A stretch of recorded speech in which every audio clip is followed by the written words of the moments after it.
Hey,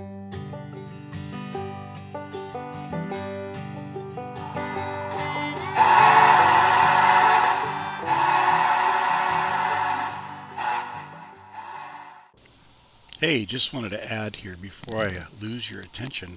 Please subscribe if you can, and if you like the video, definitely press the like button because that helps get the video out to more people, which will eventually help the channel, I hope. Hey guys, what's going on? Been a few days since I've posted a video, a couple of shorts just for comedic value, maybe, but no real update on the layout. Let's flip the camera on and look at the what we have going on here. Okay, as mentioned, not much going on with the layout. That's why I haven't really been posting a lot of videos. Lots of work at work. You know, work's getting in the way. Hate it when that happens. But during the holidays, I had this nostalgic feeling of not having or missing the ability to have some passenger trains run round and round and round. And I gave serious thought to the possibility of making this this shelf here another 2.5 feet wide and moving it out to the middle of the room and adding that would end up being about 60-inch radius turns, which that works. And give me plenty of room around the outside, and divide it up with backdrops kind of shaped like an H, right? So you'd have a shelf on this side, and on the other side of this backdrop, you'd have another shelf. And then, right here before the turn, you'd have another backdrop right here, and then this section over here would be its own little shelf layout too, with a double 60-inch radius turn on each end. And maybe on the other end, I was going to drop the deck and do a trestle and have its own scene as well. Well, I kind of got over that desire after the holidays went away of having, being able to run trains, and I'm back to, plan A. And a couple of reasons for that. The main reason I took the layout down to begin with was to build a shelf that I could take apart, and this is actually designed to come apart for when I move, because I don't know how much longer I'm going to be in this house. If I would have set up a 15 or 16 foot long table, 60 inches wide, that'd have been a little tough to get down the stairs and out the door and transported to wherever I may be going. So it basically would have turned into another demolition and starting all over again. And that was one reason. Second reason was, I think we have a tendency to bite off more than we can chew when it comes to model railroading. So that would have been probably 3 times the scenery that I would have had to have accomplished over doing what I'm doing here, right? 4 different scenes, more buildings to build, more money to spend.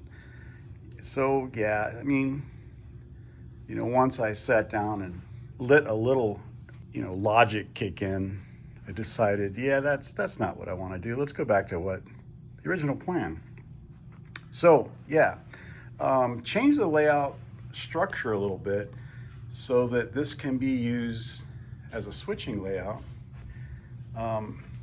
So the original double mains in the back with a couple feeders there going off, or spurs, whatever you want to call them, to feed industry. And then I've got a phantom track there that's some Code 100 Atlas flex track that it's gonna be powered, and it's probably gonna be a little bit longer, but it's just gonna run the entire length of the back of the layout there.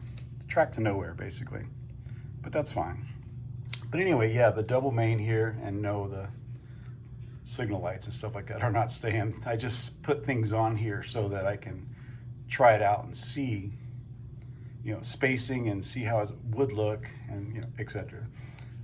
So I added this section right here, which is kind of a runaround, right? Come down here, then back on. And then we've got a track going off here that'll feed an industry.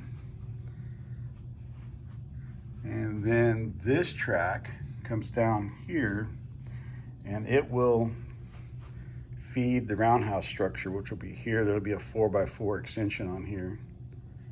You know, after this is done, it'll be another module that can plug in here, and there'll be one track coming in and possibly one going out, and then a track going this way, you know, out of the roundhouse in that direction for departing locomotives in that direction. And then we're back to the original design of a couple of tracks over here feeding a sawmill. And then this guy going over there, this is all going to be a cement plant, I believe. I mean, none of this is set in stone. You sit here and look at things and scratch your head a lot, you know. But right now, I'm kind of liking what I've got going on here. Obviously, some industries are going to go in here. And you can see here, I have a pretty bold red line going here. I think this is, I like water features, so all this foam here will be removed. And this will be a beach. And we've got skeeters here, fishing tackle and etc. And he's going to have cabins you can rent. And there's going to be a dock coming out here with some, you know, fishing boat, john boats or whatever. So that'll be a scene there. Obviously there'll be a fence dividing Skeeter's fishing, what is this? This is Sawmill Creek and Skeeter's fishing area here with his cabins. So we'll divide the sawmill from that with a fence going through here. Don't know where that's gonna go yet. Still debating. Like I said, nothing's set in stone. I need to add a corner here and just add a piece of foam. There's not gonna be structural. There's no track going here, just scenery. So I'm probably just gonna add a small piece of plywood and foam that's the same thickness to bring this up. And as you can see here, red line indicates a beach, right? Or a water line. So this might all be a water feature here. And I might have a dock here and some warehouse facility, or I don't know. It's something that, this could be deep water even. So there could be a dock here where boats could pull up, barges could pull up, maybe oil industry. I don't know, that might be cool, right? Have a little petrol industry here with some storage tanks and some piping and a way for boats to pull up and offload their oil or unload their oil. Here's kind of an idea of a little bit of a stream. I mean, obviously this is exaggerated. I would make it this wide. It would run up and down through the middle of this with some industries on both sides or buildings on both sides, maybe possibly draining out into the creek and the creek just stopping here. I don't know. It's starting to feel like there's something that should happen. The design process is always interesting. Don't get in a hurry, because if you get in a hurry, you'll end up doing something that you'll undo and redo because it wasn't quite right. But then again, set goals. Goals are important, right? Have certain things done by certain dates, or I don't know, like I said, make a list, have some goals. Goals are helpful to prompt you to, you know, give you a little prod. Hey, go work on this and get this done.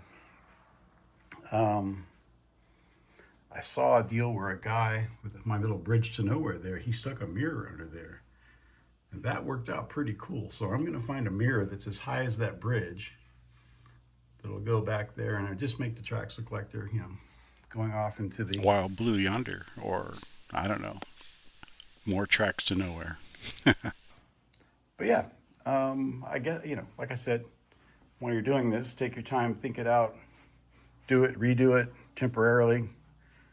Don't set anything in stone until you're absolutely sure that's what you want. But on the flip side of that, there's that balance of having goals and getting certain things done, right? Oh, there's something else I wanted to talk about. This Fantic soldering iron, I got this for Christmas, I think for my wife, yeah. And it's a rechargeable. Fantic's probably a made in China brand, so if that's an issue for you, don't bother. But it's I've charged it one time since opening the package on Christmas, and I've been soldering quite a few things and it's still got a good charge. You can see where you can dial in the temperature there. And this is a press to hold to turn on. And then it's going to be red while it's warming up. It also has a headlight, which is kind of cool. Once it's green, it's at the desired temperature. The tips are interchangeable. Don't touch that, it's hot. Spare tips are here. Kind of cool. Comes with a solder sucker and several, that does click in, but it's easier to do with two hands. Several sponges, same to turn it off. You can press and hold, and it's off. If you don't use it, it goes into a standby mode, which is kind of cool to save the battery. So I don't know what the timeout is on it. It seems to be less than 60 seconds. But as soon as you pick it up, or even if you bang on the table, it senses that motion and it turns itself back on. Kind of cool. But anyway, I think it's $50 to $60 on Amazon. I'll put a link, down in the description if any of you are interested. It works great. It heats up fast. I've been using it on some of my joiners here on the track and some of the feeders. I have no complaints about it. It's actually pretty cool. So yeah, wanted to add that, towards the end and provide that link for you. And other than that, I think, that's about all there is to the update. Little overview of the track once again. Some of you might be wondering how I'm going to activate all these throwouts or these switches. More than likely just manually. Kind of the one of the joys of a shelf, right? You can reach everything. So I don't know that. In fact, I know I'm not going to put tortoise switches on all these. That's ridiculous. Me and the price of those things do not see eye to eye. I just don't get it. And it's really not that important for me to have an electronic control of a switch that's over there. Just walk down there and throw the switch, for crying out loud. One thing I have seen that I do like is sometimes people put a little push-pull. It just goes over here, and they put a thin wire going out this way so there's some flexibility. And so you pull on that and you have a bell crank and, throw the switch. That's a possibility, but I don't know. I don't mind just throwing switches manually. And so there's explanation for that. But anyway, you guys enjoy your modeling. Don't rack your brain too hard trying to figure out what's what on your layout. Set some goals. Try to accomplish those goals, but don't get in a hurry. And you'll be much happier. Anyway, talk to you guys later. You guys have a good one.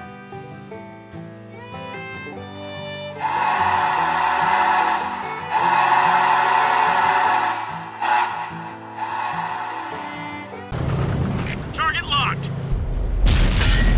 Enemy vehicle destroyed.